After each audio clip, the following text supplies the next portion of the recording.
8.25 looms not too far in the distance, and I've recently taken my eye off of the World of Warcraft ball. It is time to get back to business.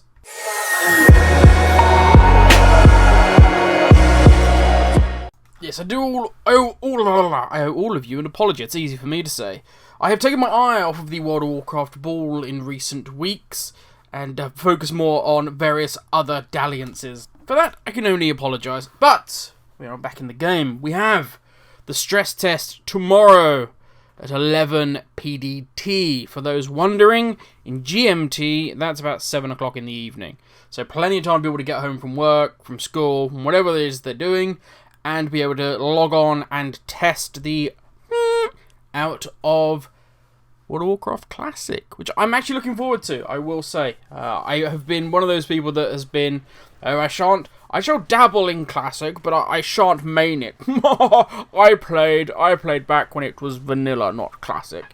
And now I've very much changed my tune with the current state of WoW. And I'm very much looking forward to getting back to what is the RPG elements of the MMORPG. We seem to have still stuck with the MMO. We seem to have very much lost our way with the RPG. But I don't want to make this a negative video. So let's have a look at what's coming up in 8.25. I will say, from what I can tell, bees seem to be the biggest thing. I have no idea why. I've chatted to a few people in Discord, chatted to a few friends. All the hype seems to be around bees, but there we go. Anyway, there's a lot of other stuff going on in 8.25. This is kind of going to be an overview of what's happening, and then we're going to kind of deep dive into stuff and see what we think about it. So, we have the 15th anniversary. That's probably the big one that's coming up. You'll see a lot of people have spoken about the Alabaster various mounts. Now, if you don't know what these are, they're basically the standard Griffin Alliance mounts and the Horde mounts, but they're in Alabaster white, or basically look like plaster of Paris. So they look like gargoyles. Okay, great. Not overly exciting compared to the World Breaker mount, which is going to be from the anniversary events. You do all the old raids, and dun-dun-dun, you're going to get the World Breaker mount, which looks very, very cool. Next up, we have a minor change with potentially big repercussions if you want to get your tinfoil hat on and read into such things. And that is the Stormwind and the Orgrimmar Embassy NPCs are being changed about. We're going to have pandas there rather than the faction leaders. Makes sense. Why would the faction leaders still be there? And the pandas swing both ways. So they can represent, the peaceful world of going out there and making friends, rather than Sylvanas stood there going, "Find me allies." It's like, okay. So yeah, might be a bit more friendly to have a panda there. So could that mean potentially somebody's dying? Somebody's not dying? New people are moving about? Stuff is happening? Who knows? Tinfoil madness is abound. But we shall keep our eyes on that and see what the fuck happens there.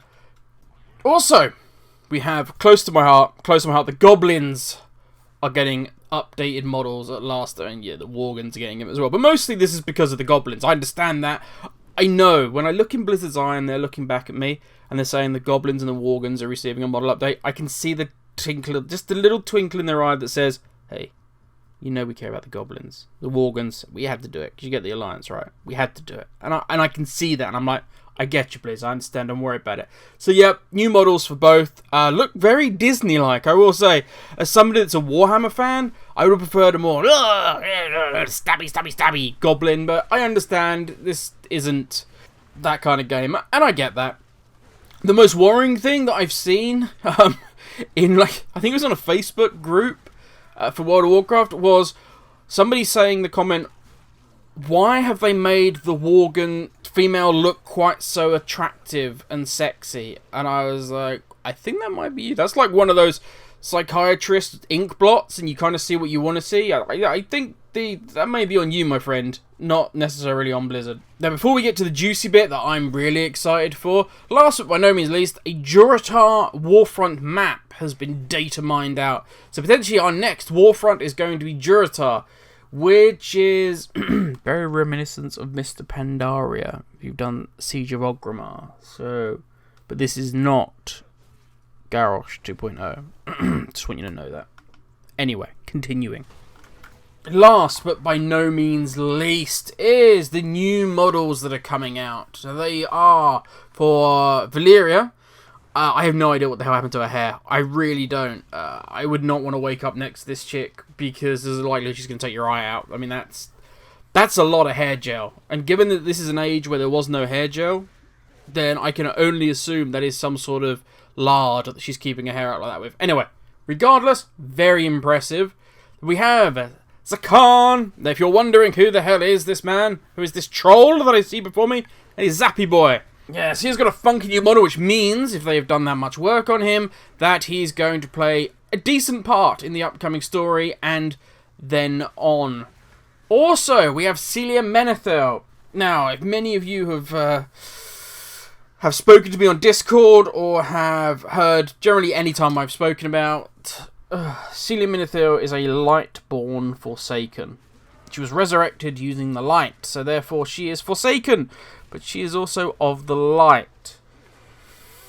Yeah, this comes from Before the Storm, a book that I am not a huge fan of. I won't sugarcoat that. I think it was particularly poor. I was hoping that it would answer a lot of stories going into BFA, and it did not. It kind of just left a bad taste in my mouth, and I thought it was very poorly written. Which is, as it was done by Kirsty Golden, it was kind of, She did Arthas, and Arthas is a damn good story. Very good book. But I believe, and this is my personal opinion, Kirsty Golding is very good when writing human characters. I think she's particularly poor at writing other races. I think she writes Thrall very well, because Thrall is very much a human character, what sets him apart from the orcs. But when you read her trying to describe how Sylvanas would act, or how Bane would act, these other characters, they're given very human traits when they're not particularly human characters, or the things that they've been in are so horrific and so jarring as to skew how they would view things. It's still written in a very human way, and I find that very difficult to read at times. But I have left the best for last. Yes! Love him or hate him, Wrathion is back. I, as one, love this character because he brings two sides to an argument. He plays both the Horde and both the Alliance, and this I find fantastic. As I've said many times before, I want more of this depth, this intrigue. If you want the Game of Thronesisms, before Game of Thrones was pantsed. Yeah, I want more of this intrigue, more of this plot going. And you got to remember, if down the road they are, as the rumours suggest, going to be, for want of a better term, merging the factions, where longer have these two very separate entities, they will work together as one. You'll still have the Horde, you'll still have the Alliance, but they will be working together. Then there must be more intrigue in that, because there won't be out-and-out conflict, so there has to be intrigue, there has to be subterfuge, there has to be factions within inside this one big homogenized faction. For instance, the European Union. We are one big union, although my country is soon to be leaving, supposedly at some point. We're one big union, but we have infighting, we have people wanting different things inside of that union. Be very interesting if we go down that route. Wrathion opens up that door, and having seen his new model, as you can see here, he looks absolutely bad ass. So to summarise what is coming up, I think the biggest thing by far and away is the 15th anniversary and all the goodness that brings. The Timelands? Oh, Grim, you need sleep. The Firelands Time Walking Raid, various other bits and pieces. I think the 15th anniversary looks to be the big jewel in the crown for this. I think the Wrathion stuff is very interesting and leads us into what the future is going to be. Very much into 8.3 and the end of this expansion, so that is obviously going to be of interest. And that pretty much sums us up. We have done a quick summary of everything coming in 8.2.5.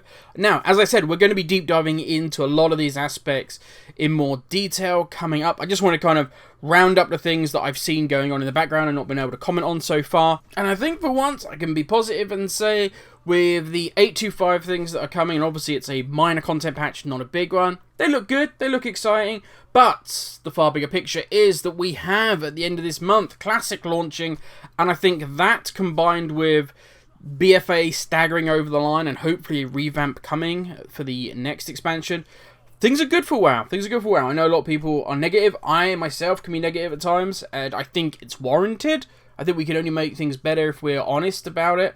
But let's also look on the positive side and say there's some good stuff coming from WoW. There's some good stuff coming.